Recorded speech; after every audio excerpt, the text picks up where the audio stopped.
nufusikum in takunu salihina wa innahu kana awwabina ghafura. Wa ati dzal qurba haqqahu wal miskina wa ibnas sabili wa la tubazzir tabdzira. Innal mubazzirina kanu ikhwana syayatin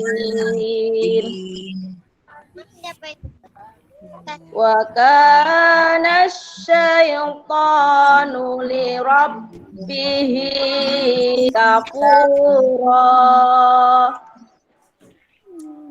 Wa imma tu'ridanna anhum ibtigha'a rahmah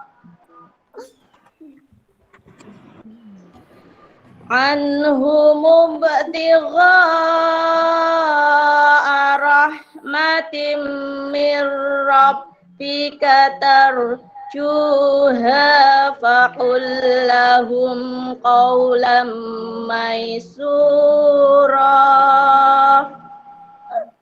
wala taj'al yadaka maghlulatan ila unuqika wala tabsutha kullal basti fataq'uda maluman mahsura.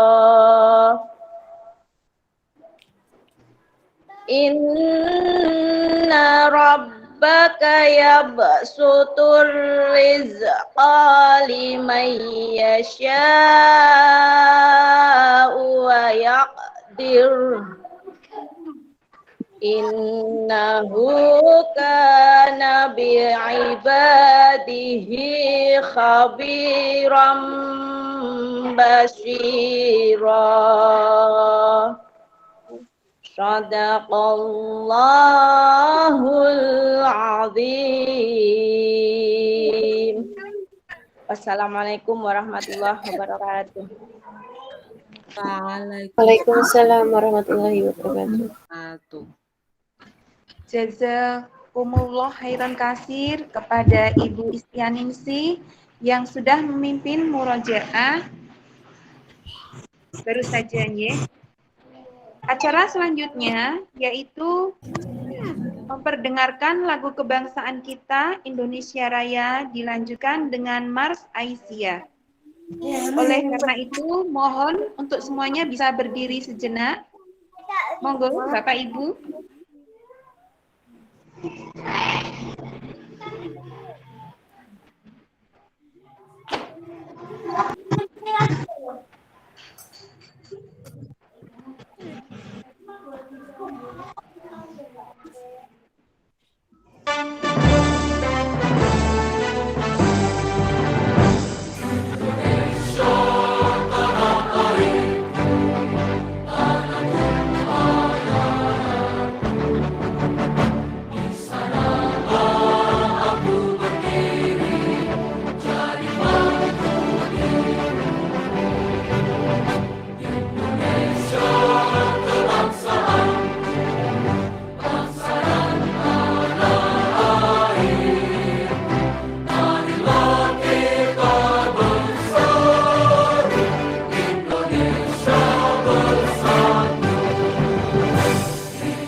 Terima kasih kepada Ibu Rani Mailani yang sudah memperdengarkan lagu kebangsaan kita dan lagu Mars Asia.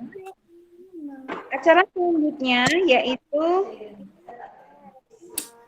sambutan dari Ibu Kepala Sekolah TK Aba Perumnas Condong Catur yang akan disampaikan oleh Ibu Nini Nur SPD.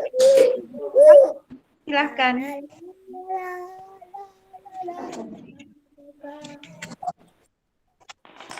Terima kasih kepada Ibu Yuni. Bismillahirrahmanirrahim. Assalamualaikum warahmatullahi wabarakatuh. Waalaikumsalam warahmatullahi wabarakatuh. Yang kami hormati Ketua Majelis Dikdasmen Ranting Perumnas Condong Catur, Ibu Hajah Mahsunah Syakir. Yang kami hormati Bapak Haji Mustafa SAG MPDI selaku narasumber pada pagi hari ini, insya Allah. Kepada seluruh Bapak, Ibu, wali murid, keluarga besar TK Aba Perumnas Condong Catur, dan yang kami cintai, rekan-rekan guru dan karyawan TK Aba Perumnas Condong Catur. Alhamdulillahirabbil alamin wa bihi nasta'inu ala umurid dunya waddin. Asyhadu an la ilaha illallah wa asyhadu anna Muhammadan abduhu wa rasuluh. Rabbi shrah li sadri wa yassir li amri wahlul 'uqdatam min lisani yafqahu qawli. Amma ba'd.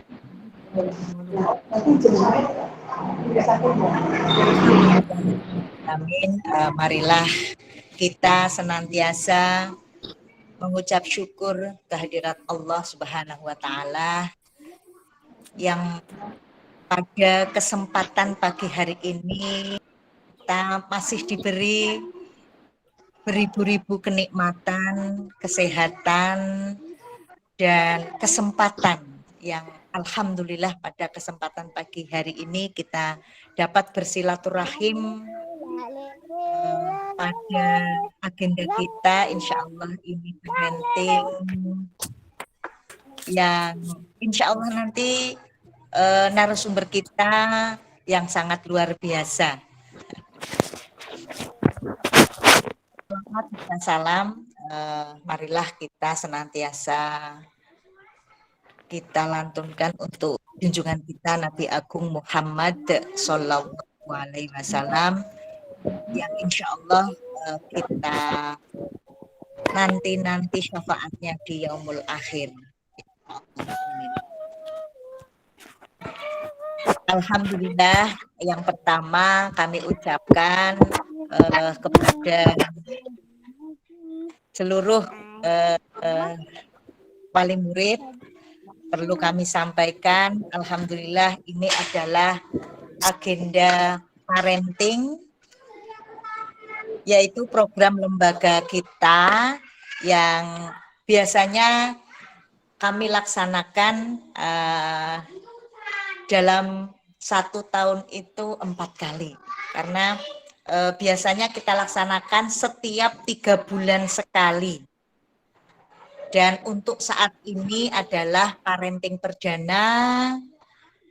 Mudah-mudahan dengan parenting ini semoga membawa manfaat dan akan menambah wawasan kita semua. Insya Allah pagi ini kita akan mengupas terkait dengan menjadi orang tua kreatif dan mendidik anak dengan kasih sayang. Dan insya Allah kita nantikan banyak hal dari beliau, Bapak Haji Mustafa SAG MPDI. Nanti kami serahkan waktu sepenuhnya. Mudah-mudahan acara ini dapat berjalan dengan lancar. Demikian sepatah dua patah kata dari kami. Banyak kurang dan lebihnya, mohon maaf yang setulus-tulusnya. Akhirul kalam, wassalamualaikum warahmatullahi wabarakatuh.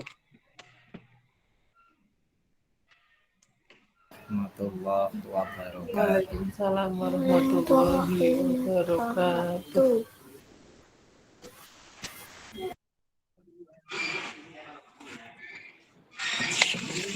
Baik, terima kasih dan jazakumullah khairan katsir kepada Ibu Kepala Sekolah, Ibu Nini Nurfaida, yang sudah menyampaikan sambutannya.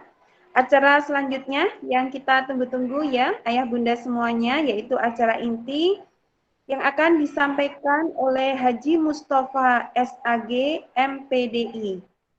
Tetapi sebelumnya, alangkah terlebih dahulu saya bacakan kurikulum vitae ya dari beliau. Nama Haji Mustafa SAG MPDI. Beliau lahir pada tanggal 15 Juni 1974 di Jombang. Untuk alamat saat ini ada di Ledok, Bowo, RT 14, RW 06, Condong Catur, Depok, Sleman. Pendidikan, beliau lulusan Pasca Sarjana UIN Sunan Kalijaga. Aktivitas saat ini, beliau adalah sebagai guru. Cita-cita beliau adalah sebagai dokter.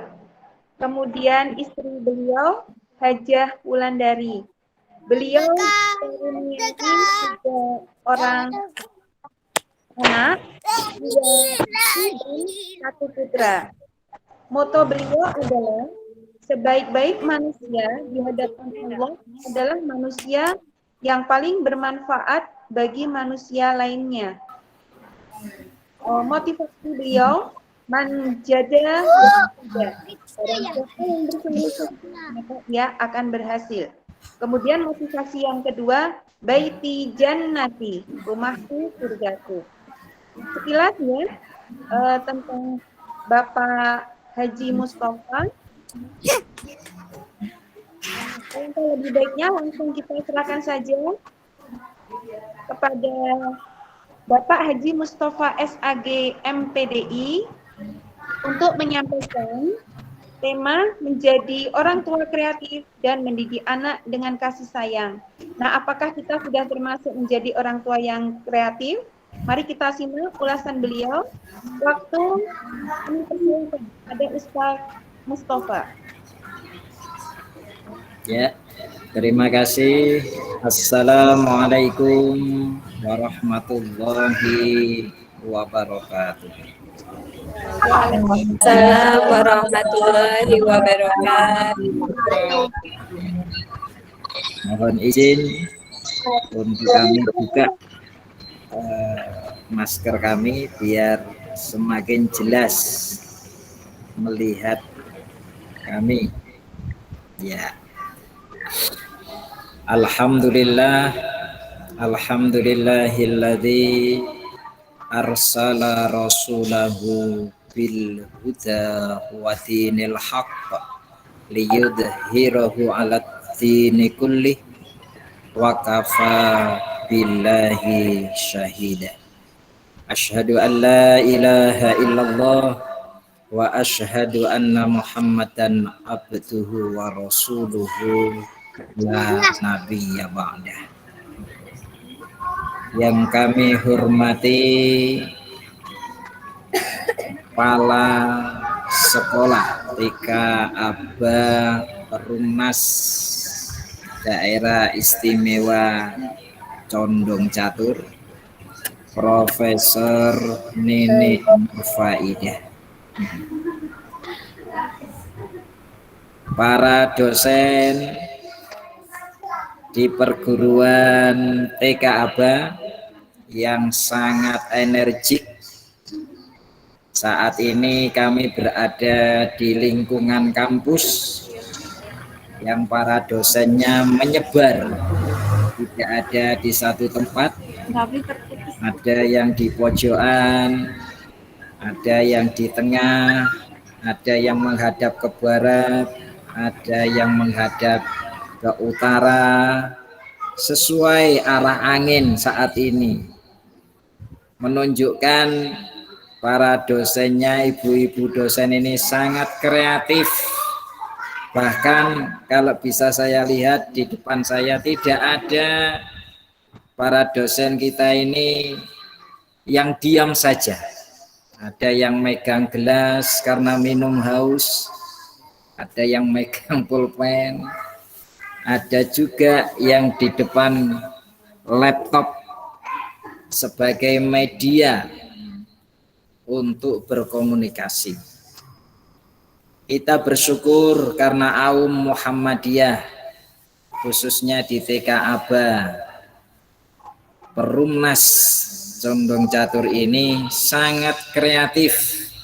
Bukti kreatifnya ketika berada di depan laptop, samping kanan kirinya ada temannya, baik teh maupun air putih, tapi juga ada arem-aremnya, dan sampingnya ini ada juga teman arem-arem. Ini menunjukkan kesejahteraan, rasa syukur. Mudah-mudahan kita sekalian pagi ini dalam keadaan sehat walafiat, tak kurang suatu apa. Salawat dan salam semoga terlimpah kepada uswah teladan kita Nabi besar Muhammad sallallahu alaihi wasallam. Teristimewa ibunda kita, Ibu Hajah Mahsunah Syakir, Dikdasmen Pimpinan Ranting Aisyah yang kami hormati, wali siswa-siswi, ayah bunda dimanapun panjenengan berada, nampak di layar ini bunda sekalian dalam keadaan yang sangat ceria, sambil kita bisa melihat rumah masing-masing. Ada yang lengkap, belakang backgroundnya pintu ada, belakang backgroundnya ada juga bunga, gambar-gambar dan seterusnya, menunjukkan orang tua yang kreatif, orang tua yang memiliki edukasi yang baik kepada generasi emasnya. Ayah bunda yang dirahmati Allah Subhanahu wa ta'ala, Pada kesempatan pagi hari ini menuju siang, izinkan kami untuk belajar bersama bagaimana kita membersamai generasi emas kita. Mudah-mudahan yang ikut parenting keluarga besar TK Aba Perumnas ini kelak di kemudian hari menjadi generasi emas Indonesia. Tidak hanya nasional tapi mendunia. Mudah-mudahan pula dari alumni sini juga akan ada yang kelak menjadi Presiden Republik Indonesia. Coba anak-anakku sekalian, ada yang pengen jadi presiden? Angkat tangan. Mana yang mau jadi presiden? Saya. Wah, malah megang sapu ya itu ya. Ayah bunda yang dirahmati Allah, baiklah kita mencoba mengawali membahas tentang tema yang diajukan kepada kami. Bagaimana menjadi orang tua yang kreatif. Tidak mudah menjadi orang tua yang bijak dan arif, apalagi saat ini di musim pandemi COVID-19. Dan kita bersyukur sampai saat ini levelnya yang beberapa waktu yang lalu 4 sekarang berubah menjadi 3, artinya sudah turun. Maka menjadi orang kreatif paling tidak ada beberapa kriteria. Yang pertama, orang kreatif itu, orang tua yang kreatif itu adalah orang tua yang memiliki ciri manakala ia mendapatkan nikmat, kemudian dia bersyukur.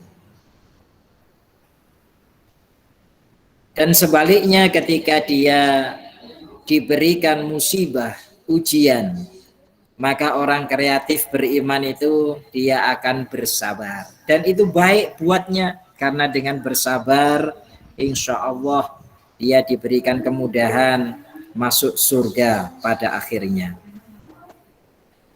Orang tua kreatif, ciri yang kedua adalah orang yang suka menghadapi tantangan.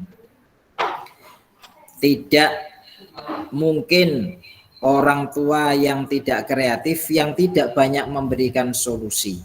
Ketika dia suka menghadapi tantangan, maka segudang solusi muncul di hadapannya. Salah satunya adalah saat ini yang mungkin masih belum diperkenankan untuk bisa bertemu, tapi karena kreativitas tinggi, kerjasama yang baik antara orang tua, kemudian difasilitasi oleh sekolah, untuk bisa bersilaturahim, parenting, berbagi ilmu melalui pertemuan virtual Zoom pada kesempatan pagi hari ini.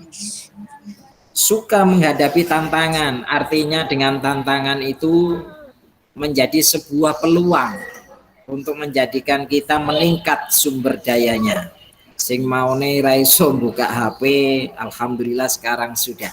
Yang sudah pegang HP ternyata bisa membuka aplikasi Zoom maupun Google Meet. Dengan fasilitas itu ternyata yang tadinya jarak jauh jadi semakin dekat.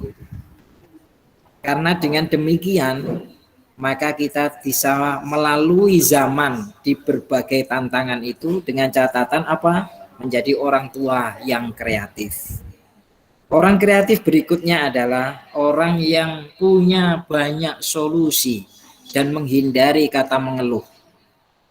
Nah, kalau di TK yang lain mungkin bisa jadi terjadi dengan model pembelajaran jarak jauh yang mungkin juga belum diizinkan, maka orang tua malah justru banyak keluhan, malah marah-marah ke sekolah. Wong tidak ada pembelajaran secara langsung kok ada SPP. Ada enggak yang bertanya begitu? Ayah bunda? Kok ketoknya enggak ada ya? Sini wajahnya senyum-senyum saja. Alhamdulillah. Kalau di TK yang lain itu ada. Ini karena enggak ada pembelajaran, mungkin SPP-nya yang tadinya 100.000 buat dikurangi begitu. Kalau di TK Aba sini insya Allah tidak ada. Oke, terima kasih Bunda. Diberikan waktu sampai 10.20 ya. Masih cukup waktu. Ayah bunda yang dirahmati Allah, menjadi orang tua yang kreatif adalah orang yang tua yang memiliki pedoman dalam hidup. Ingat pedoman kita, persyarikatan kita yang pertama adalah Al-Quranul Karim dan As-Sunnah atau hadis Nabi. Maka kalau ada di antara kita punya permasalahan hidup menjadi orang tua yang kreatif, maka rujukannya adalah Al-Quran dan juga Al-Hadis atau As-Sunnah. Kalau kita sudah punya pegangan itu, insya Allah berbagai hambatan, tantangan justru itu menjadi peluang buat kita. Itulah ciri dari orang tua yang kreatif. Maka orang tua yang kreatif ketika dipadukan dengan pendidikan, mendidik dengan kasih sayang, maka kata kuncinya adalah ilmu, seperti hadis Nabi, man aradad dunya fa alaihi bil ilmi wa man aradal akhirata fa alaihi bil ilmi wa man aradahuma fa alaihi bil ilmi. Barang siapa yang menginginkan kebahagiaan di dunia, dalam hal ini pendidikan, maka kata kuncinya adalah ilmu. Dan barang siapa juga menginginkan kebahagiaan ketika hidup sesudah di dunia, maka kata kuncinya juga ilmu. Dan barang siapa menginginkan kebahagiaan di dunia dan di akhirat, maka kata kuncinya juga ilmu. Maka konkret bagaimana cara kita mendidik dengan kasih sayang? Ilmunya adalah yang pertama, kita harus mengerti tentang ilmu pendidikan. Kalau boleh saya kenalkan, kita harus mengenal kemampuan dasar anak-anak. Kita ketahui mendampingi anak zaman sekarang kira-kira susah apa mudah, ayah bunda? Itu meneng kabeh. Susah. Ya, ada yang mengatakan susah gampang, ada yang gampang susah. Milih yang mana kira-kira? Gampang susah. Susah gampang. Ya, itu yang bagus. Susah gampang. Kalau gampang susah, itu akhirnya jadi susah. Nah, bagaimana Pak Mustafa kita mengetahui itu? Ayah bunda yang dirahmati Allah, kemampuan dasar anak kita itu yang dikembangkan adalah 3 hal. Sebagaimana negara tetangga kita yang dulu belajar dari saudara kita di Indonesia.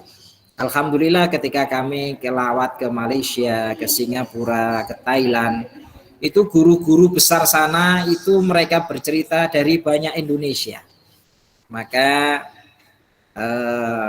mereka belajar bagaimana melihat karakter anak itu. Maka sebagai orang tua yang arif, bijak, juga kreatif, paling tidak harus bisa melihat, menengarai, memetakan kira-kira anak kami ini masuk kategori kemampuan dasar yang mana.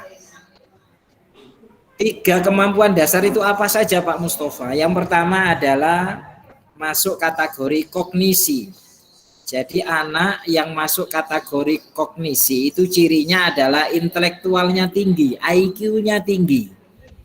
Mungkin kalau di TK ini anak masuk kategori kognisi ini adalah anak-anak yang secara alami dia itu pandai menulis, baca tulis, sementara yang lain masih bermain. Tingkat konsentrasinya tinggi.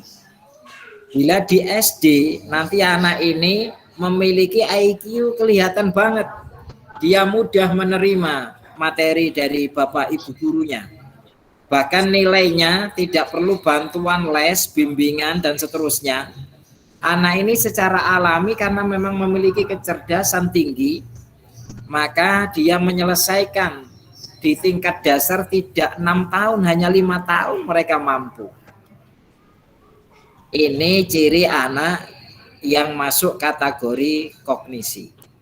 Nah, cuman sisi lemahnya, anak yang kognisinya bagus, IQ-nya bagus, tinggi, itu biasanya lemah di kemampuan dasar yang kedua, yaitu afeksinya biasanya rendah, atau istilah kita belum muncul. Maka anak-anak yang rajin, anak-anak yang pinter itu biasanya ya tidak sesregep anak yang afeksinya bagus. Jadi kalau Pak Mustafa itu ngajar anak-anak akselerasi, anak-anak patas kalau di tempat kami, itu biasanya anak itu cepat bosan. Kalau Pak Mus masuk ke kelas begitu, dilala kelasnya kok kotor. Itu anak-anak yang pandai kategori IQ-nya tinggi itu tidak begitu respon dengan kondisi. Maka Pak Mus yang coba tanggap, ambil sapu, ambil serok, kemudian Pak Mustafa nyapu di depan mereka. Coba ayah bunda, gimana reaksi anak-anak yang IQ-nya tinggi melihat gurunya itu menyapu membersihkan kelas? Kira-kira bisa ditebak apa kira-kira reaksinya? Biasanya diam, cuek. Bahkan ada yang mengatakan maksudnya baik, menyanjung, ning mendengarkan, yang mendengarkan itu ya rodok tersinggung. Contohnya anak kita ketika saya nyapu itu ada yang menyapa Pak Mus itu, wah Pak Mus ya Allah rajin sekali. Gitu. Sebagai guru nyapu terus dipuji oleh anak didiknya begitu, kira-kira pripun Bu? Lah yo piye gitu toh, malah sampingnya bilang iya karena Pak Mus kan ngajar agama maka pahalanya banyak ya Pak gitu. Wah itu yo kalau saya mbok diam saja tole kan gitu ya.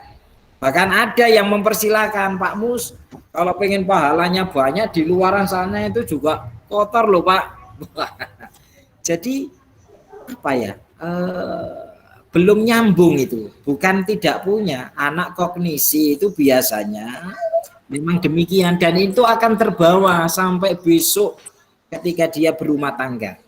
Maka nyun sewu ayah bunda ya, biasanya kalau bunda-bunda punya suami masuk kategori memiliki IQ tinggi, itu biasanya ya tidak setanggap dengan suami yang IQ-nya tidak tinggi, kan begitu. Suaminya mungkin tipikal dosen ya, profesor, itu ya jarang nyapu ya, apalagi nyuci ya, ngewangi, masak di dapur itu enggak mungkin. Kenapa? Ya itu karakternya. Tapi mungkin kalau suaminya nyun sewu ya, mungkin wira swasta ya, pokoknya opo-opo iso gitulah ya. Ning bukan masuk kategori IQ-nya tinggi, itu malah justru sregep. Mesti istrinya nyuci, dheweke melu ngewangi ya. Istrinya kebetulan kok membersihkan rumah, dia ikut. Itu memang karakter.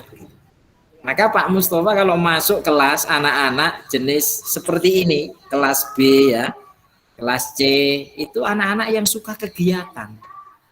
Anak-anak yang kalau dinasehati itu demenake gitu ya.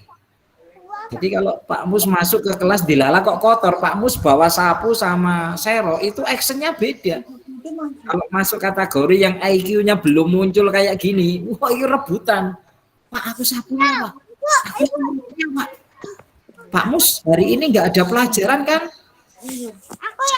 Kerja bakti aja Pak, sampai akhir semester gitu. Ini anak-anak yang suka kegiatan seperti ini. Pernah menjumpai seperti itu? Nah, jangan-jangan kita dulu seperti itu ya. Nah, ini afeksi. Maka kita harus dukung. Bagaimana nanti dukungannya kita selaku orang tua di rumah, juga kita orang tua yang di sekolah ini harus kompromi. Nah, pendidikan seharusnya mengakomodir 3 kemampuan dasarnya ini. Cuman di Indonesia nyun sewu memang mayoritas 80% itu masih masuk yang di kategori kognisinya. Belum secara adil pemetaannya 30%, 30%, 40% pembagian di 3 ini. Nah, kemungkinan Kemendiknas yang sekarang ini menuju sekolah penggerak besok itu arahnya ke sana. Ayah bunda yang dirahmati Allah, kemampuan dasar anak yang ketiga adalah motorik. Anak yang masuk kategori motorik, ayah bunda, itu adalah anak-anak yang nggak bisa diam. Orang tua juga nggak bisa diam.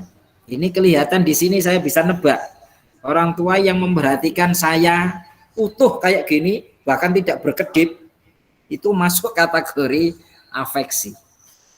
Tapi mengikuti kegiatan hari ini parenting, nyambi, ngunjuk, maem, ya, megang apa yang di situ, ya toh, ditutupi barang itu ya, itu masuk kategori motorik. Ya, lirik sana, lirik sini, bisik-bisik itu masuk kategori motorik. Dan sebagai orang tua, sebagai guru yang bijak, arif, tidak boleh tersinggung. Hanya kita petakan, oh ini yang masuk kategori motorik, ya. Itu contoh. Bahkan ada juga yang ketika parenting nyambi menjawab WA, ada itu, ya. Meskipun tidak kelihatan dari sini, tapi tangannya itu gemeret-gemet situ. Itu bukti kalau dia itu masuk kategori motorik. Maka sebagai pendidik yang baik, ketika melihat anak di kelas itu homogen, maka sebagai orang tua guru yang baik harus memberikan edukasi pendidikan yang tepat. Tidak harus sama. Sebab kalau di kelas ada yang motorik, itu harus diberikan tugas tersendiri. Salah satu contoh, beberapa waktu lalu kami menerima ngetes gitu ya, beberapa guru. Dan kalau tes biasanya memang saya tempatkan di kelas-kelas yang anaknya itu homogen. Di situ ada yang masuk kategori kognisi, afeksi, bahkan mungkin nanti banyak yang motorik. Itu kalau dia tidak punya metode pembelajaran yang baik, stres sendiri. Salah satu contoh ketika dia menjelaskan di depan anak-anak, siapa namanya Pak Guru, siapa Bu Guru. Itu kalau yang afeksi langsung jawab dan melihat gitu. Tapi kalau yang motorik tidak mau, dia main dengan sendirinya. Malah dia lihat temannya di kanan kirinya, dilihat kupingnya, ya. Harusnya yang lain melihat dirinya. Lah, menghadapi begini harus bijaksana sebagai seorang pendidik, sebagai seorang guru, sebagai orang tua di rumah. Maka kalau di rumah ya Bunda, melihat anak-anak kita yang waktunya belajar kok nggak bisa diam, ya, seperti ini putrinya Ananda Sari Mulyani ini, wow kayak obat terus kayak gitu ya, itu normal anak itu, ya. Saya melihat di tetangga itu ada simbah yang dulunya itu punya anak 3 putri, dilalah nikah. Ketika nikah itu pesannya, nak kamu nggak usah pakai apa-apa, terus alami saja biar ibu segera punya cucu. Akhirnya doa ibu, harapan ibu ini tercapai. Anak 3-tiganya itu yo sergep. Ringkas cerita, anak pertama punya anak 3, kedua 3, anak ketiga juga 3, berarti cucunya ada 9. Dilala simbah ini, cucu 9 itu ada 3 kategori. Ada anak yang motoriknya itu yang tinggi, sehingga ketika hari Ahad besok gitu, anak pertama, kedua, ketiga, cucunya yang motorik dititipkan ke tempat simbah tadi. Coba bayangin, kalau ngomong anak 3, semuanya kategorinya motorik. Satu lari ke utara, satu lari ke selatan, satu ke timur. Jurpio itu kalau nggak punya ilmu pendidikan. Maka wajar kalau Pak Mus dengar, ya Allah, ya Allah gitu. Sambil saya lihat di jendela, ternyata simbah kayak. Ya Allah Le, kamu itu kok nggak bisa diam toh? Coba. Padahal anak itu nggak bisa dengan sendirinya diam karena dia masuk kategori apa ya Bunda? Motorik. Kalau nanti dia benar-benar diam, apa nggak masalah? Justru masalah loh kalau anak itu diam, ya tak? Nek diam kan berarti malah deg-degan toh. Maka harusnya sebagai orang tua, sebagai guru di rumah, di sekolah, kalau melihat anaknya itu kok dilala, ini di sekolah kita contohnya ya, di kampus ini, ada tempat anak naik-naik itu ya. Mestinya sebagai guru, sebagai orang tua yang baik, kalau anaknya naik, manjat-manjat di atas, gimana sikap kita yang baik? Pertama, ini berarti yang Pak Mus kemarin sampaikan, ini berarti masuk kategori anak kita motorik. Itu kalau di luar, anak yang naik-naik ke atas itu berarti dia punya kesimpulan, anak kami ini besok kira-kira punya keberanian tinggi dibanding yang lain. Maka orang tua di luar itu langsung bertepuk tangan memberi motivasi. Waduh, Ananda baik sekali. Ayo naik lagi nak. Mengukur ketinggian tadi. Dilalang kok jatuh, baik begitu. Orang tua yang baik, ayo nak, ayo bangun, ayo kau hebat. Begitu. Coba kalau di tempat kita gimana ya Bunda? Ayah Bunda duduk-duduk di depan, anaknya naik-naik tinggi semakin tinggi. Gimana? Yang jelas biasanya ibunya malah terus berdiri, sambil nyenceng, hehehe, begitu tuh. Sebenarnya berbalikan, harusnya kita dukung anak itu. Maka orang tua yang arif dan bijaksana bisa memotret kira-kira anak saya ini saat ini kemampuan dasarnya di mana. Kalau memang kognisinya bagus, maka ayah bunda sering-sering anak ini diajak ke perpustakaan, toko buku, maka dia bahagia dengan dunia kognisinya itu. Jangan sampai terbalik, anaknya baru muncul motoriknya, anak baru muncul afeksinya, dibawa ke toko buku perpustakaan, tidur itu nanti nggak dibaca. Sementara anak kita kok dilala masuk kategori yang motorik, itu diajak ke taman pintar, nggak bakal tidur anak itu. Kenapa? Dia akan pindah dari kegiatan satu ke kegiatan yang lain. Nih ya jangan sambat ayah bunda. Justru kalau kita punya anak masuk kategori motorik, dibawa ke taman pintar, ibu tinggal ngikutin saja. Jangan kemudian ya Allah wes mubeng-mubeng, nanti kesel ibu gitu. Harusnya kan bahagia ya. Ayo kemana ibu akan ikuti dirimu. Sambil merampingkan badannya. Gitu. Begitu aja bunda kira-kira. Jadi kalau kita tahu ilmunya bagaimana kita membersamai anak, subhanallah, hidup itu jadi indah kiranya. Beberapa waktu lalu pengalaman kami ayah bunda, ada yang namanya Mbak Rosa. Mbak Rosa ini ayah bunda masuk SD itu usianya kira-kira mendekati 6,8. Maka anak ini belum bisa calistung, baca, tulis, hitung. Kira-kira ayah bunda malu nggak mendaftarkan ke TK? Mendaftarkan ke SD, maaf. Dari TK, alumni TK belum bisa baca, tulis, hitung itu, anak itu kira-kira normal enggak? Udah meneng kabeh. Normal, Pak. Bahkan menyalahkan sekolah, apalagi menyalahkan rektor TK Aba, Perumnas, apalagi dosen-dosennya. Kenapa saya katakan begitu? Karena anak PAUD TK itu belum ada kurikulum yang mengharuskan itu. Itu garapan kami. Ingat ayah bunda, pendidikan itu tidak instan. Pendidikan itu long education. Pendidikan itu panjang. Ayah bunda. Jadi nggak usah malu. Saya pengalaman anak kami yang tadi disebutkan. Pertama namanya Ananda Sofia. Itu SD-nya ya bunda, masya Allah, sebagai ya saya yang ditukan di sekolah, kepala sekolah, nilai anak saya itu 9 terbalik 6, 5. Malah ada yang warnanya merah PDI Perjuangan. Coba. Itu kalau saya saingan dengan putranya Pak Saijan, itu juga ternyata sama. Wah, saya kadang-kadang malu, tapi dibesarkan oleh Pak Saijan. Tenang saja Pak Mustafa, justru kita ini menjadi contoh orang tua dan kepala sekolah yang baik. Kenapa? Karena anak kita tampil apa adanya. Coba Ibu bisa bayangkan, kalau anak kepala sekolah nilainya 9, 10, 9, 10, mesti di benaknya Bapak Ibu guru, yo jelas nilainya baik. Kenapa? Karena soal-soalnya itu masuk ke kantor kepala sekolah dulu dan minta jawaban ya.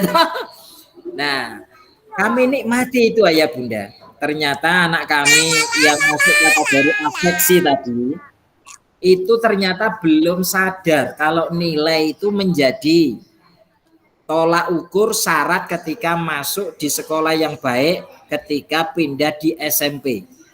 SD menuju ke SMP. Saya ingat kira-kira 6 tahun yang lalu ketika latihan ujian nasional UN, itu anak kami nilainya berapa ya bunda? 12, 13, bagi 3 ketemu berapa coba? Nggak ada 5 toh wi? Nggak ada. Akhirnya anak kami saya tanya, Duk, Safia, ya Bi, kira-kira kamu besok mau masuk SMP mana nak? Ayah, itu Abi, itu teman-teman saya pengen ke SMP Negeri 5. Ya Allah, kalau kita selaku orang tua, anak kita nilainya 12, 13, terus anak kita tanpa beban itu mengatakan pokoknya aku besok ke SMP Negeri 5. Coba ayah bunda. Itu kira-kira kan berarti anak kita ini nggak nyambung loh itu. Seolah-olah SD itu seperti TK mau masuk SD kan. Maka saya tanyakan, nah di sana itu ada syaratnya ya. Masuk SMP Negeri 5 itu nilai UN-nya itu minimal itu ya kira-kira 28 mendekati 29. 29 ke sana itu baru aman, nak. Ternyata anak saya itu baru tahu, "Oh, apa Bi?" gitu loh. Bola, ya Allah, berarti selama ini kabelnya nyambung, Bang. Maka saya sampaikan kepada anak kami, ya sudah, Nak. Berarti ayah nanti akan selalu dampingi kamu, jangan khawatir. Kalau nanti bener kamu nanti mau masuk ke SMP Negeri 5, silahkan rubah mulai dari sekarang. Tapi manakala kamu nanti tidak bisa masuk sana, ayah bundamu nggak akan diam. Akan pilihkan sekolah semi pesantren. Di pondok gitulah kira-kira. Anak saya takut. Oh, enggak aku. Nah kenapa? Pondok pesantren itu menakutkan. Karena memang ada tetangga kami itu masuk pesantren di Gunung Kidul, itu masih pakai pola lama. Jadi guru ustadzanya pakai jalin begini. Kalau ngajari Iqra, ngajari ngaji itu pakai jalin. Kalau anak itu ngantuk, itu mejanya dipukul biar begitu. Kaget, stres, akhirnya pulang. Nah, ayah bunda yang dirahmati Allah, ternyata anak saya ini mulai sadar. Maka dia belajar tanpa batas waktu. Yang tadinya kalau belajar diingatkan, ini sudah tidak diingatkan. Alhasil nilai akhirnya apa bunda? 28,90 sekian. Maka anak kami, oke, nah kalau memang begitu, kamu boleh daftar di SMP negeri, mana saja boleh. Tapi ayah sampaikan, ayah dan ibu pengen kamu ikut juga tes di pesantren. Karena kami tahu keterbatasan mendampingi anak SMP itu beda dengan di TK, dengan di SD. Maka kami tahu keterbatasan itu, maka harapan kami, anak kami harus tepatnya memang sekolah di lingkungan yang kira-kira seperti pesantren gitu. Alhamdulillah, ternyata masuk dari 450 peserta ujian, yang diterima cuma 60, anak kami masuk kategori itu. Dan masuk program tahfidz Al-Quran. Dan alhamdulillah ternyata ya bunda, anak kami yang saat ini putri yang Ananda Safia itu harusnya menyelesaikan 30 juz 6 tahun. Dia alhamdulillah dengan 4 tahun itu sudah selesai. Dan sekarang sudah kelas 3 mau ke perguruan tinggi. Alhamdulillah dengan pendampingan yang mungkin ya agak tepat itu, anak kami alhamdulillah sudah tahfidz dan mohon doa restunya. Ini sudah mau ujian, sekali duduknya itu 5 juz sampai nanti 30 juz. Anak kami yang kedua juga sama, sudah 26 juz. Sementara anak kami yang ketiga baru bacaan surat-surat 30 karena masih kelas 5 SD. Ayo Bunda, ayo semangat mempersiapkan generasi emas kita di masa yang akan datang. Semuanya serba mungkin. Caranya kita bersinergi, mana yang bisa kita buat, mana yang bisa kita maksimalkan ketika kita mendampingi anak-anak kita. Ayah Bunda yang dirahmati Allah, tak terasa ternyata ya ini sudah menunjukkan jam 10 lebih 40 menit ya. Maka mungkin akan lebih baik kalau nantinya kita buka sesi tanya jawab begitu. Bagaimana supaya anak-anak kita ini tepat bisa melihat kita ini orang tua yang memiliki 1000 wajah. Kadangkala kita memang posisinya di anak kita sebagai orang tua, kadangkala juga kalau bisa kita sebagai sahabatnya. Jadi anak kita itu akan bangga ketika orang tuanya bisa seperti sahabat. Kalau panjenengan selama ini anak-anak kita tidak pernah menyampaikan sesuatu tentang apa kegiatan hari ini, berarti ada tanda tanya. Orang tua berarti belum bisa menjadi sahabatnya. Maka berbanggalah ketika anak-anak kita itu menyampaikan masalah. Umpamanya, oh ya Bunda, Bu, ada apa? Padahal panjenengan pas lagi jawab WA. Rata-rata bela WA apa anak kita? Biasanya kan gini, jangan rame, ibu lagi jawab, ya kan? Jadi anak kita itu sekarang jadi HP yang lebih utama. Maka wajar anak itu kemudian mencep, dia akan lari mencari temannya tadi itu. Janganlah seperti itu ayah bunda, banggalah ketika kita diribeti anak kita, itu berarti anak kita sudah menganggap bahwa kita ini adalah sahabatnya. Maka jadilah pendamping yang baik. Jadi mulai saat ini, pagi ini, kalau panjenengan sibuk apapun, kondisi apapun, anak pertama coba dampingi. Lagi jawab HP, ya letakkan HP-nya, ya. Lagi nulis begitu, kok anak bertanya, apa yang harus dilakukan? Tinggalkan pulpennya, gitu kan? Panjenengan sedang makan, dimintai tolong anaknya, maka tinggalkan makannya. Panjenengan sedang berpakaian, anak perlu bantuan, tinggalkan. Yo jangan ditinggalkan pakaiannya, nanti dilihat ya anak-anak kita ya. Paling tidak anak harus jadi nomor 1 agar kita menjadi orang tua ini menjadi orang tua yang amanah. Mudah-mudahan bermanfaat. Oke, kami buka sesi tanya jawab, sharing. Mudah-mudahan benar-benar kita bisa diberikan kesempatan oleh Allah mendampingi generasi kita kelak di kemudian hari menjadi generasi emas insya Allah. Terima kasih. Assalamualaikum warahmatullahi wabarakatuh. Waalaikumsalam warahmatullahi wabarakatuh.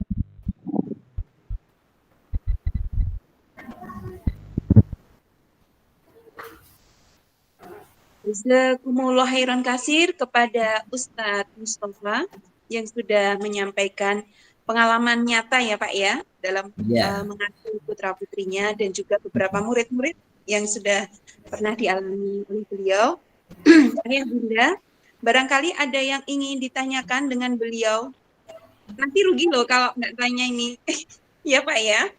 Karena beliau itu langsung aplikasi. Kalau nggak ada yang tanya, Pak Mustafa yang jadi tanya. Bu Yuni, bundanya Alisa mengangkat tangan. Oke, minggu Bu Alisa. Assalamualaikum warahmatullahi wabarakatuh. Waalaikumsalam warahmatullahi wabarakatuh.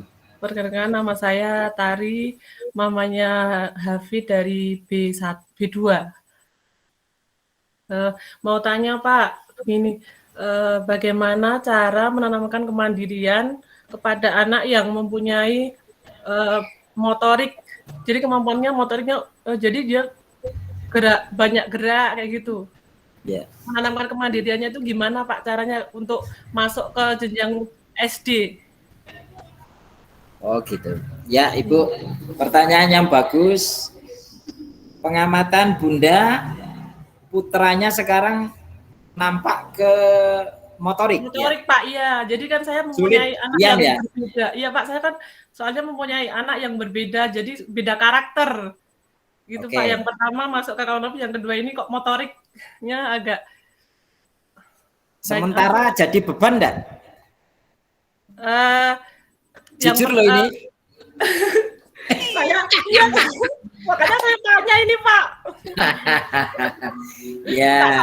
Pak. Iya. Bunda menjadi orang tua yang kreatif, apapun passion anak kita, ya, gaya anak kita, syukuri. Kenapa? Karena lahir dari rahim kita. Itu made in Allah semua. Yakinlah setiap anak punya kehebatan. Tugas kita mendampingi. Salah satu contoh yang anak kami ya di sekolah kami itu ada namanya Mbak Rosa. Tipenya seperti ini tadi. Maka dia masuk di kelas 1, saya sampaikan, Bu, besok jangan salah salah menentukan sekolah. Jangan sampai SD itu pilihan panjenengan besok hanya melihat sing gedungnya apik. Maaf, mayoritas ada loh yang ditanya, Bu, sekolahmu di mana? Wow, sekolah saya itu mahal 25 juta. Di mana itu? Olivan, umpamanya ya toh. Tujuannya itu gedungnya. Padahal besok anak alumni situ, kira-kira gedung Olivan itu diasto anak jenengan mboten? Mboten. Ya.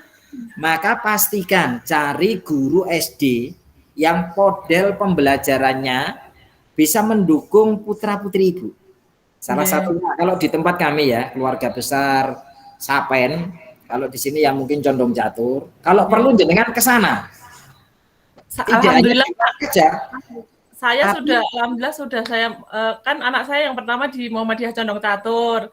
Ya. Jadi yang kedua kan ini saya masukkan ke Muhammadiyah Condong Catur dan jadi kan saya itu gimana caranya biar dia tuh bisa mandiri karena sekarang tuh untuk dilatih kayak hafalan itu untuk konsentrasinya itu kurang gitu loh Pak. Oh gitu. Ini ya Bunda. Jadi penekanannya gini stressingnya. Jenengan nanti tidak perlu memaksakan, tapi menggiring Maka yang jenengan dukung adalah di motoriknya itu dia kesukaannya apa. Contoh, dia kok dilala masuk rumah karena tidak banyak permainan, kok seringnya itu nendang-nendang meja, nendang kursi. Coba ditebak kira-kira dukungan anak ini harus kemana? Satu, mungkin bisa diarahkan ke bela diri. Kedua, sepak bola. Dari dua ini coba dianalisa. Anak ini kalau ditarik kamu kira-kira Nduk, kamu mau nggak les ini? Dia nanti akan terpancing itu. Sudah saya masukkan les Pak. Dia seperti itu tadinya kayak gerak gitu terus saya masukkan ke taekwondo sekarang. Nah itu betul benar. Sedikit-sedikit sudah ini mau. Tapi nyuwun sewu Bunda, jangan hanya taekwondoan. Yeah. Anak kami yang namanya Rosa, itu ibunya itu protes sama saya. Di sekolah kami, dia belum bisa baca tulis hitung, tapi gerak dia itu senangnya. Dia bilang, Bunda aku minta les renang. Tidak dihiraukan sama sekali sama ibunya, karena dia malu belum bisa calistung. Akhirnya daftar lesnya, les privat, baca tulis hitung. Yang terjadi sampai kelas 1, dia ini belum ada perkembangan apa-apa. Sehingga beliaunya tanya kepada kami, Pak Mustafa, gimana ini Rosa? Baca tulis hidungnya belum bisa ini padahal ikut les loh Pak Mus gitu. Maka saya sampaikan, Bunda dulu waktu ikut les itu yang daftarin yang ikut les siapa Bunda? Ya saya Pak Mus. Oh ya berarti yang les harusnya panjenengan Bu, bukan Mbak Rosa, bilang gitu. Loh Pak gimana sih Pak? Saya tanyakan, Mbak Rosanya jane pengennya apa Pak? Bu gitu. Mbak Rosanya itu pengennya malah renang kuwi Pak Mus coba bilang gitu. Berarti ibu tidak menghargai Mbak Rosa. Pak Mus, saya itu tahu diri ya Pak Mus. Saya bapaknya, simbah-simbahnya itu nggak ada gen bisa renang. Renangnya hanya di atas kasur Pak Mus gitu. Ya Allah, jangan sampai membatasi anak kita. Saya sampaikan, Bunda, besok saya carikan pelatih renang tingkat DIY yang biasa juri itu. Nanti akan bisa mirsani nek putra jenengan punya bakat apa tidak. Kemudian di selatan saya nanya Pak Joko, jenengan kalau latihan di mana? Di kolam renang UNY atau Gria? Saya besok di Gria Alvita Pak Mus. Saya sampaikan tak antar ke sana. Pak, kau bilang begini, Pak Mus, mana anaknya Rosa ini? Mbak Rosa 100 meter ke depan coba kamu renang secara alami. Dia jebur biur begitu Bunda, cepat sekali sampai 50 meter itu. Masuk, belum terus bisa sampai sana, tapi bukan masuk terus berangkang begitu, tidak. Ya, masuk terus dengan renang. Dia bilang sepatah kata, Pak Mus, saya pegang anak ini privat ke saya 3 bulan saja. Nanti dia sudah mulai bawa piala. Subhanallah. Kemarin lulus dia tidak hanya targetnya piala kecamatan kota. Dia sudah sampai nasional bahkan internasional. Waktu ikut kegiatan renang, dia saingannya usianya paling muda. Di Surabaya dan di Bali kemarin ketemu tim PON di sana sama tim Bali begini. Mbak Rosa dari Jogja ya? Iya Pak. Sekolahnya di mana? Di Keluarga Besar Sapen di Ngadiwinatan Pak. Belakang gedung apa ya, Kemerdekaan Malioboro. Oh iya toh. Besok SMP-nya mau di mana? Kalau mau di Bali beasiswa full sampai perguruan tinggi. Surabaya bilang. Baik sana beasiswa berapa Pak? Saya bisa 2 kali lipat. Jadi rebutan kalau anak kita itu sudah prestasinya sudah ketemu. Bunda, mudah-mudahan putra Bunda yang tadinya motorik, saya doakan, saya motivasi, semoga nanti bisa terus seperti Mbak Rosa tadi. Ketepatan pendampingan anak sangat menentukan. Maka jangan tanggung-tanggung. Tapi boleh nggak misal, ya, les taekwondo, tapi kamu nanti ngaji ya, tapi nanti kamu hafalan ya, tapi mama boleh masukin les kayak gitu, boleh nggak Pak sama anak? Boleh, tapi nanti kenyataannya itu biasanya dia bilang begini, ya Bun gitu, nanti habis latihan terus teler deh, enggak apa-apa, enggak masalah. Sama anak boleh juga. Teman, enggak apa-apa, ya, itu anggap aja belum muncul. Biar dia mau untuk belajar kayak ngaji, mau untuk hafalan kayak gitu Pak. Iya, enggak apa-apa. Oh. Boleh aja Ibu apa ya dalam tanda petik memberikan iringan-iringan motivasi begitu. Neng jangan menyakiti. Kan ada yang sampai gini toh. Kan kamu tadi sudah janji kalau nanti habis latihan terus sinau dan ngaji. Karena tidak besok nggak usah taekwondo-wondoan. Malah seragammu buat serbet saja untuk ngepel lantai. Lah itu membunuh karakter Bunda. Oke, gitu ya. Nanti sambil dinikmati aja, insya Allah ada hikmah. Anggap aja kalau anakku belum bisa ngaji di SD kepepet sampai bersabar 6 tahun. Oh mungkin nanti muncul di SMP. Tunggu SMP bersabar kok belum muncul. Barangkali besok di SMA-nya. SMA juga belum muncul. Ya bersabar, memang sabar itu nggak ada batasnya. Mungkin di perguruan tinggi. Belum perguruan tinggi belum muncul juga. Mungkin di pasca sarjana. Kok belum muncul juga? Oh mungkin besok pas menjadi orang. Kok belum muncul juga? Oh, mungkin besok simbah-simbah. Ya. Kok ya belum muncul juga? Mungkin besok di alam barzakh. Jadi pendidikan itu long education. Kalau kita bismillah maksimal mendampingi anak kita. Bismillah. Kok nampaknya ya usaha maksimal itu insya Allah tidak pernah mengkhianati hasil. Manjadda wajada. Siapa yang sungguh-sungguh pasti dapat. Persis seperti ibu memperjuangkan cinta dulu. Pokoknya kalau sudah berkaitan dengan cinta selalu ada solusi. Begitu tak Bu? Oke. Ya. Terima kasih pertanyaan yang sangat inspiratif. Monggo kalau masih ada yang lain. Ini ada Bunda Eka Maryani Ya. dari Mas Abimanyu kelas B3 Ya. Sama Bunda Mesa. dan Bunda Meiza. Monggo Bunda. Ya, Bu Eka dulu, monggo. Assalamualaikum warahmatullahi wabarakatuh. Waalaikumsalam. Assalamualaikum warahmatullahi wabarakatuh. Dengan saya sudah diwakili ibunya Bundanya Alesya. Oh iya. Sama ya pertanyaannya. Oh ya, oke. Oke, monggo dilanjut yang belum. Bundanya Mbak Meiza. Ya, sebelumnya Assalamualaikum warahmatullahi wabarakatuh. Assalamualaikum warahmatullahi wabarakatuh. Mohon maaf, saya tidak menyalakan video. Yang ingin saya tanyakan begini Pak, kebetulan saya punya putri. Sebetulnya putrinya itu kalau saya melihat suka belajar, gitu ya. Kemudian dari kecil memang saya melatih anak untuk merdeka dalam artian ketika mau berpendapat, memilih sesuatu, asalkan itu baik untuk anaknya, saya perbolehkan. Tetapi semakin besar usia anak, saya merasa agak sedikit kewalahan karena ketika saya sudah memberikan beberapa nasihat atau arahan, gitu anak cenderung minta berdebat. Gitu ya. Kan kadang yang namanya usia masih TK gitu kan, kadang belum tahu mana yang baik, mana yang buruk. Nah, ketika saya berikan arahan, anak itu cenderung minta untuk berdebat sesuai dengan pendapatnya. Jadi anak itu gigih gitu. Nah, bagaimana solusinya agar saya sebagai orang tua pun kadang sampai agak sedikit emosi begitu untuk bisa memberikan ini loh yang baik nak, jangan seperti itu dan lain sebagainya.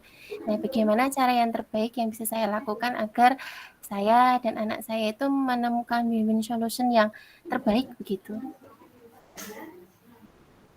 Oke, sudah? Sudah, terima kasih. Oke, ini ada sebuah permasalahan. Anaknya rajin ya, mungkin IQ-nya juga karena rajin itu biasanya hasilnya kan IQ-nya tinggi. Kenapa anak itu kadang-kadang ketika kita berikan nasihat yang baik, ternyata hasilnya tuh malah berbalik, dia kecenderungannya ingin berdebat dengan kita. Biasanya piantun kayak gini, keluarga gini ini, nyuwun sewu ya, ini mungkin introspeksi diri aja. Jadi orang tua itu kalau ingin nasihatnya didengar oleh anak, maka kita harus menampilkan dua arah. Tidak hanya pandai nasihat, tapi juga memberikan contoh konkret ke anak. Salah satu contoh ya, jangan sering-sering ayah atau bunda itu nampak di depan anak itu malas. Kan ada toh kadang-kadang ibu itu tidur aja. Bahkan mungkin pagi yang bangun duluan malah anaknya. Kadang kalau ibu pas libur juga kan, wah ini mumpung libur tenanan, tidur terus. Kalau di mata anak kita seringnya tiduran terus, sementara kita menginginkan nak, mbok kamu itu rajin, maka anak emosi. Kenapa ibunda kok menginginkan aku menjadi anak yang rajin sementara ibu banyak tidur, contohnya ya tak? Umpamanya anak, kamu jangan berkata-kata yang tidak baik. Wah, ternyata di mata anak kita itu sering mengatakan sesuatu yang tidak baik. Dilala ketemu temannya, tetangganya, kamu ngerti nggak? Apa tuh? Ya Allah, ngerti nggak? Ya Allah. Itu dilihat anak kita loh. Dilala kok bla bla bla, yang keluar adalah penghuni gembira lokal. Lah, ternyata kita menasihati, nak, jangan mengatakan isi gembira lokal. Gimana rasanya anak? Ibu aja malah lebih dari 10 binatang yang ada di sana. Aku baru nyebut satu aja sudah tidak boleh. Maka pengalaman kami memang menasihati anak itu ada dua. Satu, nasihati serajin mungkin kita ada di depan anak. Jadi kalau kita itu ada anak di rumah, kalau bisa ditahan tidur jangan tidur. Itu. Jadi kalau kita di depan anak mangkel marah sama suami, jangan dilihatkan sama anak. Kenapa anak tadi pandai berdebat? Bisa jadi karena sering anak itu melihat kita itu debat juga sama suami. Tanggal muda diparingi suami gajian. Nih Bu, ternyata ibu nggak langsung memberikan rasa syukur. Ada loh ibu itu menerima diberi gaji, diberi uang oleh suaminya, nggak langsung mengatakan, ya Allah, alhamdulillah, makasih Bi. Ada loh yang nggak diam saja itu ada loh. Diam saja malah kok gur semene. Ya apa gitu. Jadi kenapa anak kita kok sering berontak? Anak kita sering debat. Nyun sewu, coba diperhatikan. Kira-kira anak kita itu sering nggak juga melihat orang berdebat? Anak itu punya karakter pengen niru apa yang dilihat. Maka sebagai orang tua yang baik, ya, kalau mau bertengkar, marahan, diempet. Kalau perlu bikin jadwal. Suamiku parenting hari ini menambatkan supaya anak kita nggak bisa marah. Kita harus sembunyi-sembunyi marah. Disepakati boleh marah jam 12 malam kira-kira. Itulah ya. Jadi kalau esok kok nesu diempet, nanti jam 12 malam. Insya Allah mangkel pagi tadi, nunggu sampai 12 malam. Yang tadinya pengen marah akan berubah menjadi peluang baru, tidak marah. Paham ya? Sudah meneng kabeh. Iya. Iya, kalau marahan jam 12 malam, insya Allah nggak berisik. Nah, hanya masalahnya begini, mohon maaf saya potong sebentar.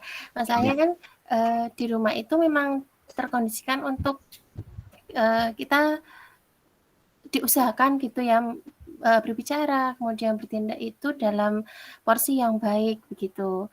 Kemudian di rumah juga posisi tenang karena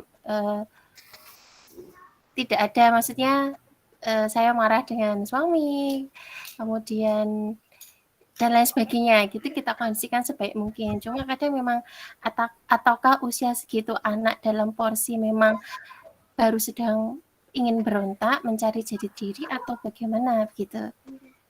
Iya. Atau itu dapat lingkungan dari luar. Jadi gini, saya belum selesai. Jadi betul Bunda, kalau itu tidak terjadi pada figur orang tua, maka anak niru ke yang nomor 2, lingkungan. Berarti bisa jadi anak ini melihat temannya, kalau dia sering main ke rumah temannya, melihat temannya, tetangganya juga berdebat. Bisa jadi juga melihat televisi karena sering juga mungkin di gamenya atau di apanya. Pada prinsipnya anak itu kalau dari perkembangan bayi PAUD TK ya, SD, dia tidak sering menonton hal-hal yang dalam tanda petik yang ia lakukan. Dia nggak bisa, dia nggak punya contoh konkret Bunda. Coba ditelusur lagi, kalau tidak dari orang tua, mungkin saat orang tua kerja, maka anak kita kemana?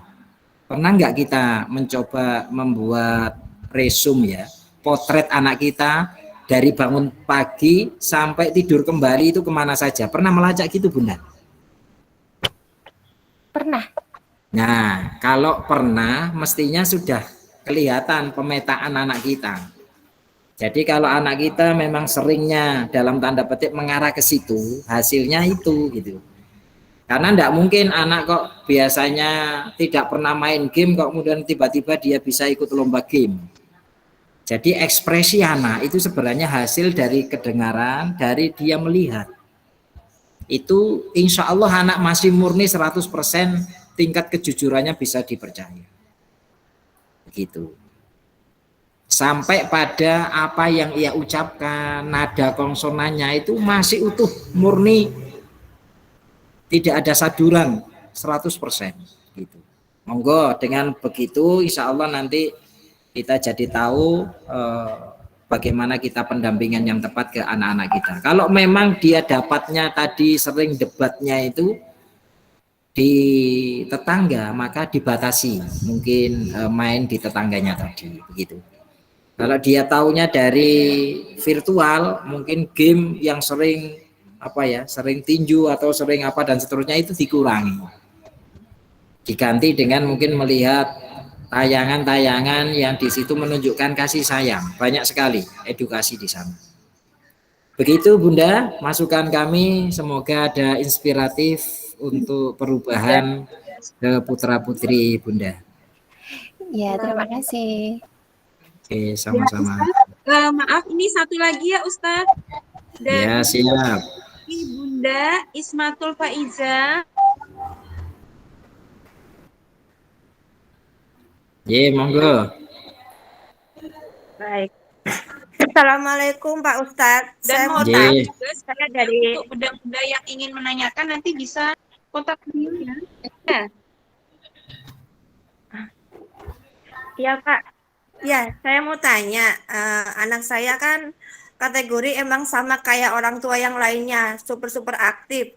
Di saat dia lagi semangat belajarnya, antusiasnya tinggi sekali. Tapi di saat udah mulai belajar, seketika di tengah-tengah tiba-tiba tuh moodnya hilang. Boleh nggak sih saya bilang ke anaknya, Mas belajar dulu, nanti setelah ini selesai kita beli es krim atau main apa gitu, boleh nggak sih Pak Ustadz? Oh, boleh. Itu ibu harus memang mendampinginya dengan pola komunikasi. Itu bagus. Kalau bisa itu jadi tantangan Bunda. Ketika saya daya tawar begitu, bagaimana supaya respon anak itu bisa memahami ibu. Itu berarti berhasil Ibu. Tapi kalau kebetulan anaknya nggak berhasil, menjadi tantangan. Ini harus pakai solusi yang kedua. Jangan sampai solusi terakhirnya pakai ancaman ya. Awas kamu nanti. Saya bukan tenan, bukan hanya es krim, sama penjualnya sekalian. Itu kan berlebihan ya. Nah, satu contoh begitu. Malah saya dukung, Ibu. Saya dukung itu motivasi, itu reward. Iya. Soalnya susah sih kalau saya kan kerja, kadang di sisi lain kan sama ayahnya di rumah. Mungkin pas dia pulang kerja, pas kebetulan dia sedang les, tiba-tiba ketika dia ngeliat saya tuh kayak cari perhatian, cari gimana ya, kayak banyak pola gitu loh Pak. Kayak pura-pura nggak tahu padahal dia tuh tahu. Terus seketika saya bilang, ayo Mas belajar yang benar gitu, kasihan loh Miss-nya ini udah jauh-jauh ngajarin Mas Abi, ayo harus semangat. Pengen pinter nggak? Pengen. Tapi di sisi lain dia tuh ngeluh, masih lama nggak? Duh aku capek, aku haus, aku pengen minum, aku bosan. Pokoknya banyak banget alasannya Pak. Kalau di sisi pas moodnya itu mulai bosannya tuh kayak udah mulai memuncak gitu, udah saya lelah gitu. Cuman dia nggak berani ngomong udah, tapi keluh gitu loh Pak. Itu sebenarnya dari karakternya itu nyun sewu ya, putra ibu sebenarnya belum muncul kompetensi dasar di kognisinya. Itu di afeksi dan motorik itu. Kalau putra saya gitu, tidak saya leskan. Biar dia alami, dia akan utuh pada masa itu bermainnya. Insya Allah nanti pada saatnya tidak usah diperintah, anak itu akan mengatakan, ayah bunda aku pengen les. Cuman sesekali aja bilang begini, oh kok karakter anak saya kayak seolah-olah yang berkeinginan les privat itu ternyata aku toh, bukan anak saya. Kalau lihat saya gejala gitu.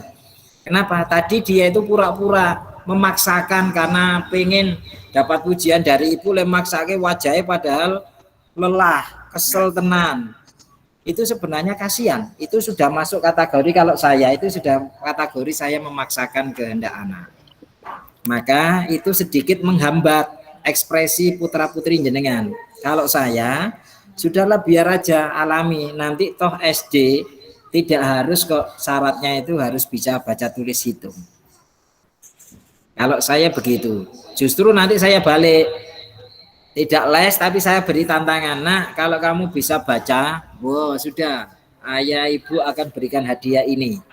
Itu malah dibalik kalau saya. Kamu bisa nggak kira-kira ngaji le? Coba kalau bisa ngaji, hadiahnya ini. Wah sudah. Kalau kamu lulus Iqra jilid 1, hadiahnya ini.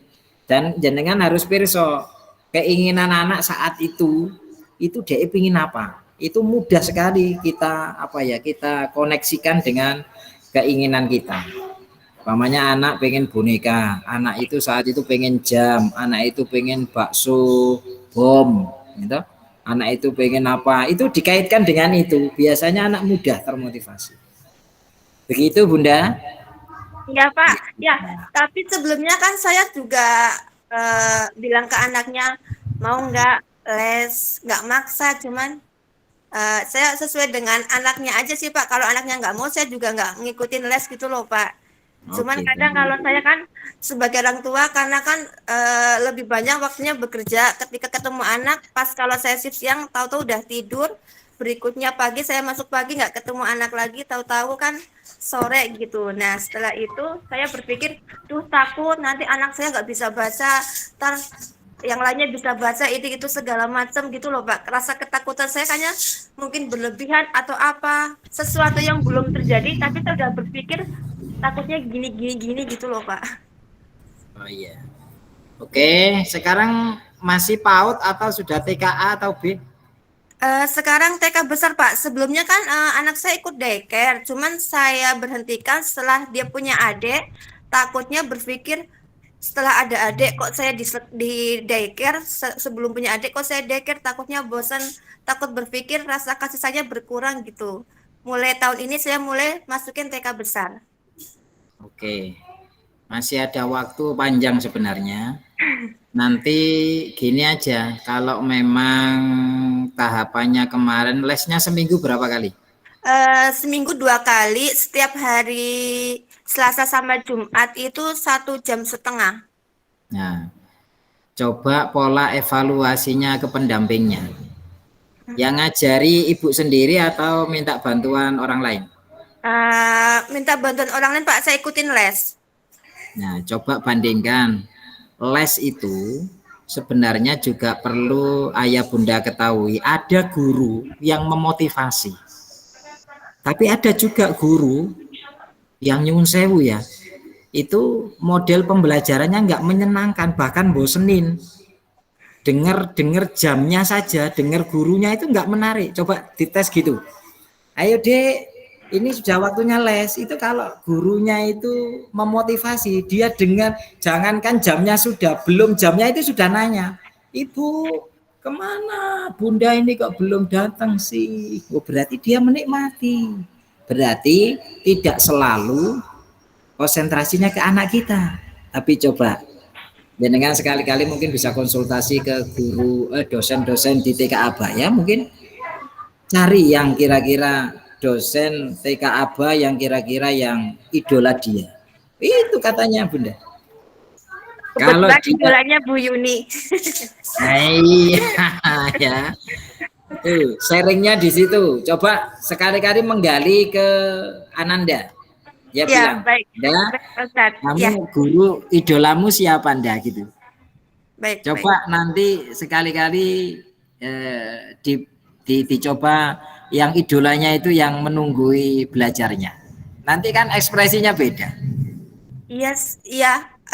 Cuman di saat-saat dia tuh kalau lagi jenuh sih Pak, kadang kalau dia waktunya les atau waktunya belajar sama Bu Yuni mana ya? Kok nggak telepon atau ini semangat. Cuman ketika pas awal belajar ada saya, tiba-tiba yaitu moodnya hilang gitu loh Pak, kayak atau mungkin pengen didampingin atau gimana gitu. Oh, berarti manja, cintanya tinggi. Berarti kalau pas belajar ibu menjauh saja, mendekat ke bapak gitu. Soalnya nggak mau sama ayahnya Pak. Lah kenapa? Nggak tahu juga, makanya saya bingung. Oh gitu. Nggak, maksud saya gini, jenengan lihat dari jauh, maksudnya bisa jadi direkam gitu ya, atau bagaimana kalau dia belajar tanpa ada saya itu seperti apa? Kalau dia sungguh-sungguh, ya sudah, percayakan. Ibu jangan terlalu sering menunggui kan gitu. Yang penting ada progres. Oh, kemarin Iqra jilid 1 contohnya. Sekarang sudah jilid 2 tuh. Nah, nanti pancingannya gini. Ayo Dek, coba Ibu pengen lihat. Ini bacaannya gimana? Kan spontan. Emang apa Bunda? Ya nanti kan Ibu sudah siapin bonus. Ya, Habis sering kayak ini, gitu, nah, tanya. itu. Pancingan. Pokoknya gini Bunda, jangan putus asa. Ya. Seperti Bunda dulu mengejar suami tercinta, ya. Nah, begitu. Ya, Itu ya, baik. betul-betul muncul dengan sendirinya toh, solusinya toh. Ya, Nggak ya. bisa lewat sini, lewat kanan, nggak bisa lewat kanan, lewat kiri, gitu, lewat atas, bawah, pokoknya harus kena kan gitu ya. Ya. Nah, tapi dengan arif dan bijaksana. Baik. Oke. Ya. Terima kasih banyak Pak Ustadz, solusinya sangat bermanfaat bagi saya, apalagi saya jarang mendampingi anak di rumah, jadi lebih nanti kedepannya gimana saya akan coba solusi yang Pak Ustadz berikan. Iya, jangan terlambat ya. Insya Allah enggak sih Pak, mungkin waktu saya kayak terbagi buat kerja sama buat anak gitu sih. Mungkin anak mungkin kayak kok saya ditinggal kerja terus dari kecil atau apa. Kayak yang lainnya kan mungkin full 24 jam sama bunda atau ayahnya mungkin. Cuman saya nggak tahu kan, orang berbeda-beda sih. Ya Bunda, semoga tidak terlambat ya. Amin. Untuk Terima kasih dami Pak putra-putrinya ya. Monggo, Oke, sudah Bunda. ya. J, terima kasih Bunda Isma. Ustadz, mohon berkenan untuk memimpin doa menutup acara parenting pada siang hari ini, J. Oke, siap Bunda. Ya, dipersilakan. A'udzu billahi minasyaitonir rajim. Bismillahirrahmanirrahim. Allahumma shalli wa sallim ala nabiyyina Muhammadin sallallahu alaihi wasallam. Ya Allah ya Rabb, ampuni dosa-dosa kami ya Allah. Dosa-dosa yang selama ini kami lakukan, baik itu yang sengaja maupun yang tidak kami sengaja. Ya Allah, ampunilah dan muliakan kedua orang tua kami. Bila mana orang tua kami saat ini masih berada di dunia, panjangkan usianya ya Allah, jaga kesehatannya ya Allah, muliakan hidupnya ya Allah. Semoga di akhir hayatnya kelak mendapatkan husnul khotimah.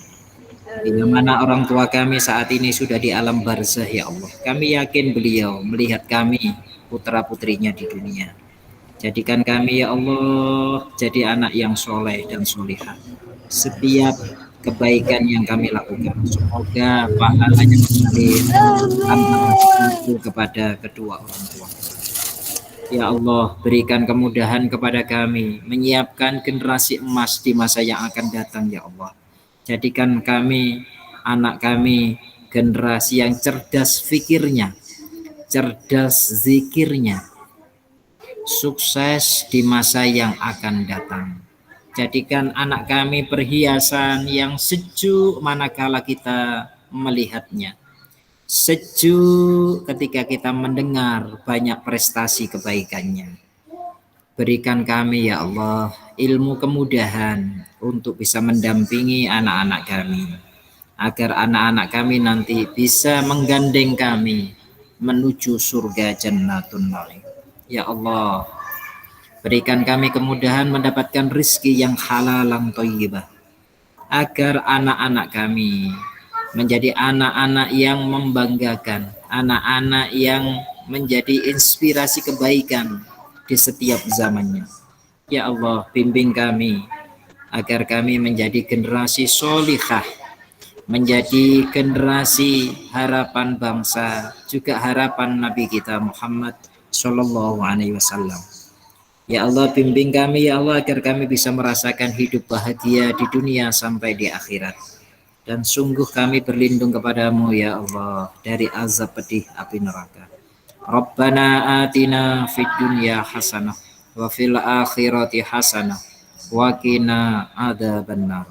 Subhana rabbika rabbil izzati amma yasifun wa salamun alal mursalin walhamdulillahi rabbil alamin.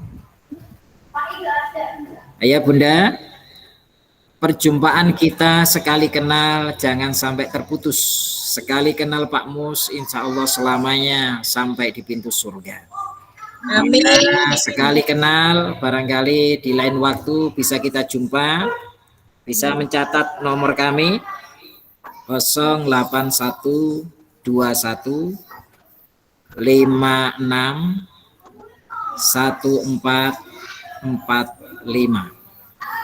Insya Allah kita senang bersinergi menyiapkan generasi emas di masa yang akan datang. Nanti kalau hilang nomornya bisa nanya di Rektor TK Aba Perumnas Condong Catur. Juga para dosennya katanya juga nyimpen nomor saya. Mungkin begitu. Terima kasih dan sukses untuk keluarga besar TK Aba Perumnas Condong Catur. Amin. Dan terima kasih, semoga Allah anugerahkan kesehatan, umur panjang dan bermanfaat, dan punya kesempatan untuk sharing di lain waktu tentang bagaimana tema-tema berikutnya. Matur suwun dan sampai jumpa. Jazakumullah khairan kasih kepada Ustadz Haji Mustafa. Insya Allah bermanfaat sekali pertemuan pada siang hari ini. Baiklah ayah bunda, insya Allah kita akan ketemu lagi di parenting selanjutnya, ditunggu saja. Kita tutup acara siang hari ini dengan bacaan doa kafaratul majelis dan hamdalah bersama-sama. Subhanakallahumma wa bihamdika asyhadu an la ilaha illa anta astaghfiruka wa atubu ilaik. Alhamdulillah. Kita selaku pembicara, mohon maaf bila ada kurang-kurangnya. Insya Allah kita bertemu lagi di parenting selanjutnya. Sebelum ayah bunda menutup video, mohon yang menutup dibuka. Kita akan ada sesi foto bersama sebentar. Bu Rani. Ya, siap Bu Yuni. Oke, monggo Bu Rani. Ya, silakan Ayah untuk mengaktifkan dulu videonya. Oke, alhamdulillah. Saya hitung sampai 3. Dengan pose ceria ya bunda-bunda. 1, senyum. 1, ya, senyum. 2, 3. Sudah. Jempolnya diangkat. Punya jempol toh.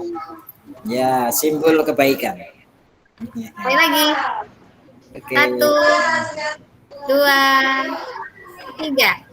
Alhamdulillah. Alhamdulillah sudah. Terima kasih Bu Rani. Bapak Ibu. Banyak atas partisipasinya Anda semuanya di kelompok parenting di keluarga besar TK Aba Perumnas Condong Catur. Billahi taufiq wal hidayah. Wassalamualaikum warahmatullahi wabarakatuh. Waalaikumsalam warahmatullahi wabarakatuh. Terima kasih Bu Yuni, Bu Guru TK. Sama-sama Bunda Terima kasih Pak Ustaz. Terima kasih Pak Ustaz. Sukses.